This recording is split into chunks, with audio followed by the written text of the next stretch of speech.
Alright, I did some thinking and checking, and I have come to believe this might be why Jason Byrne didn't do the artwork for Marky Mark's Justice League series. A better offer came along.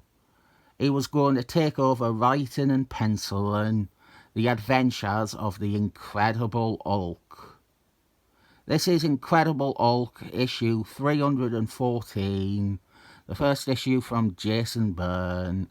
A run that doesn't last long, but we have this decently classic cover here with Hulk up front and then some of his villains and a Spider-Man one in the background. We also have another quality shot here of our title star, Hulk, leaping through the air. Up front, I need to establish that I have not read, or I don't think I have read, this run on Incredible Hulk. I have read the issue with the Avengers guest appearance, definitely. I think I might have even reviewed it, but don't go looking for it because it's probably a crap video from 2018. I also think I have read the wedding issue, which is Jason Byrne's last one. He left after 6 issues. There's also the Marvel Funfair issue, which was meant to be his 7th issue. We will come to that eventually, but I have read that one. We have Jason Byrne doing his hit or miss, back to basics approach with a character. He is trying to take Hulk back to his original days as a monster, when Hulk was an uncontrollable beast that David Banner would transform into. To establish that, Jason Byrne begins his issue with Hulk murdering a deer. He thinks a deer is attacking him. Well, it is attacking him. But he hits it and he doesn't realise that one punch from him would murder a deer. Now, I understand what the scene is trying to make a reader think and whatnot, but I hate that Jason Byrne picked the one animal wherein Hulk has a significant emotional beat with. In Defenders, in Steve Gerbill's run on Defenders, there's a bit where he sees hunters kill a deer, and then Hulk saves the baby, the wounded baby deer. He saves that from the hunters and he forms a bond with this little animal. I don't like that we are not just regressing Hulk, but we are actually ignoring his stories and important character arcs that have come since the 60s, which is a fucking trend with Jason Byrne. Him turning the clock back or re-establishing hard setups is discreetly a way for him to be able to ignore anything since those setups. I suppose if you really wanted to exonerate Jason Byrne for deliberately not bothering to look into Hulk's history, you could maybe find an argument that Hulk thought this deer was possessed by Chondu the Mystic again. After this, Hulk, he jumps away again. He has already forgotten about the deer, and he is followed by a giant spaceship. But as the footnote instructs us, that story will be told in Incredible Hulk Annual 14, which takes place after this page and before the rest of the comic. That is a great way to start a run, isn't it? Pointing you to another story. we cut away to subplot scenes and supporting characters. First is Doc Shanna. He hears about the recent sighting of M.O.D.O.K, and so he leaves to go to New Mexico. Then we have Jennifer Connelly or Liv Tyler, whichever one you prefer. She is completely unsympathetic here, very unlikable. This must be Liv Tyler. This is the first appearance of Ramon, a stereotype sleazy Mexican lover who I only know from a David Peter issue where I think he has beaten her and she's in hospital from it. Jason Byrne, and then later David Peter, are definitely the writers I would expect to write an unflattering Mexican character. This issue, it is broken up into chapters, further pushing the back to basics, back to the Silver Age, back to the times before M.O.D.O.K was that interesting direction. We get a retelling of M.O.D.O.K's origin.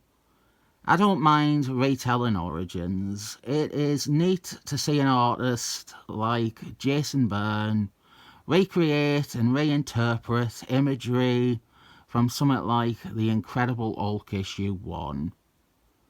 Gamma scientist David Banner, he was working on a gamma bomb, but then he rushed out onto the bomb testing site to save the life of a teenager who snuck onto the base.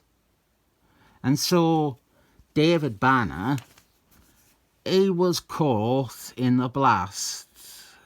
He was caught in the radiation of the gamma bomb, and thus he began transforming into M.O.D.O.K, his gamma irradiated super strong alter ego. I need to mention this for the sake of it. Jason Byrne retells M.O.D.O.K's origin again in his equally as short run on M.O.D.O.K in the late 90s.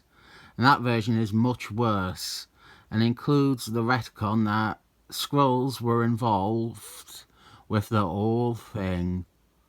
Here is David Peters' response to that from an issue of Captain Marvel's, the real one, Genis Vell, which I think appropriately sums it up.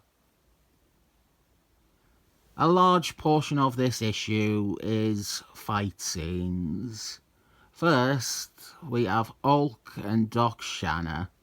Doc Shanna is trying to coax David Banner back out, which only irritates and angers M.O.D.O.K more and more.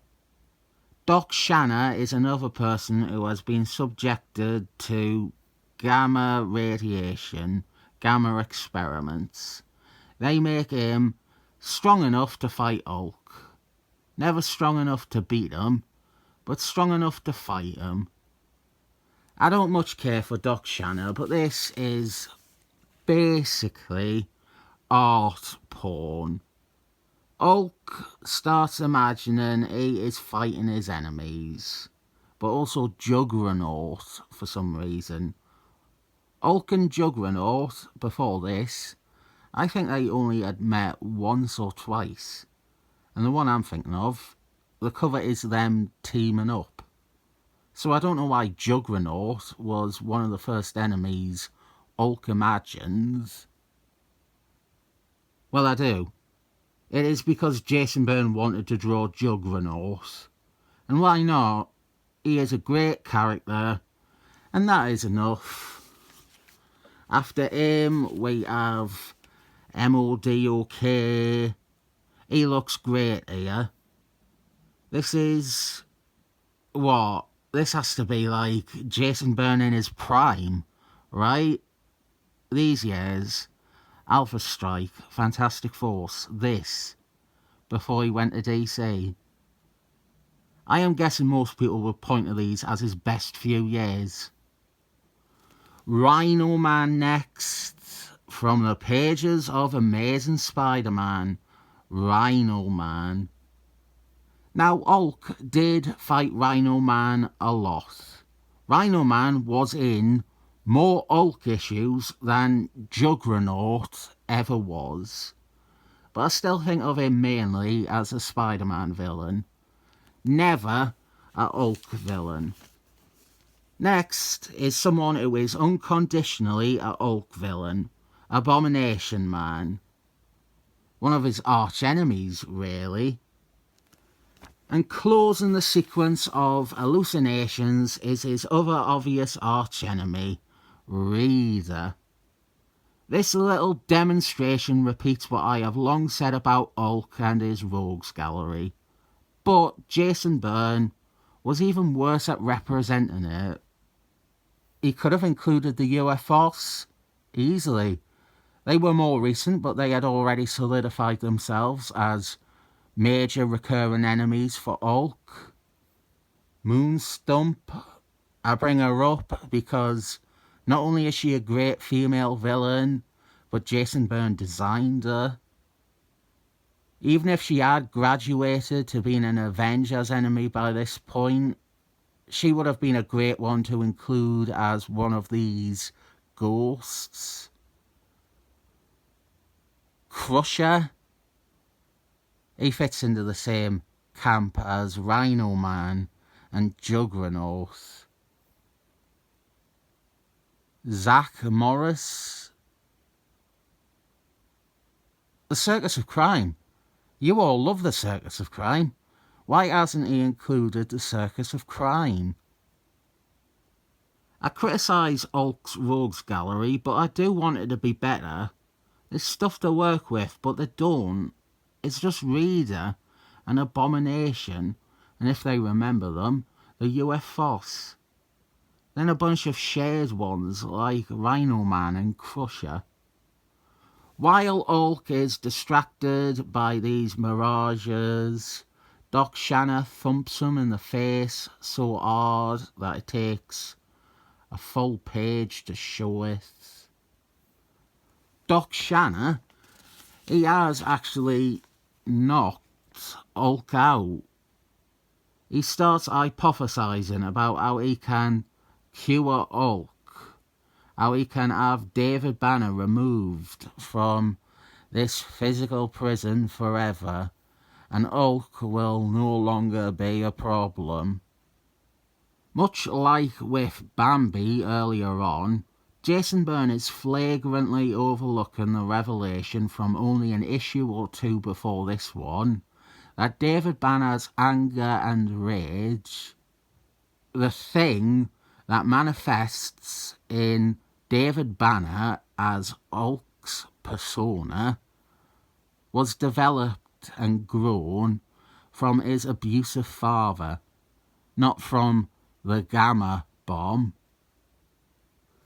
Here, though, is another Secret Wild's II advertisement. You won't want to miss a single issue. When you consider that Jason Byrne barely lasted half a year on this title, it feels like a complete waste of time to have 1 month of that brief stint spent with Hulk fighting imaginary friends. I don't get much out of this. It's nice to see Jason Byrne draw these characters, but there's almost no story here. And Hulk, as a character, is almost non-present. The few things done with Hulk are in ignorance of things already done with Hulk. It's hard to get invested in a run that I know is already almost over, and even harder when it's Jason Byrne, who is always a knobhead and has a love for disregarding everything about whatever he is writing other than their first appearance. He needed to start stronger than this. We only have 6 issues, and one of them is almost nothing. That is why I give Hulk 314 a 7 thumbs up rating.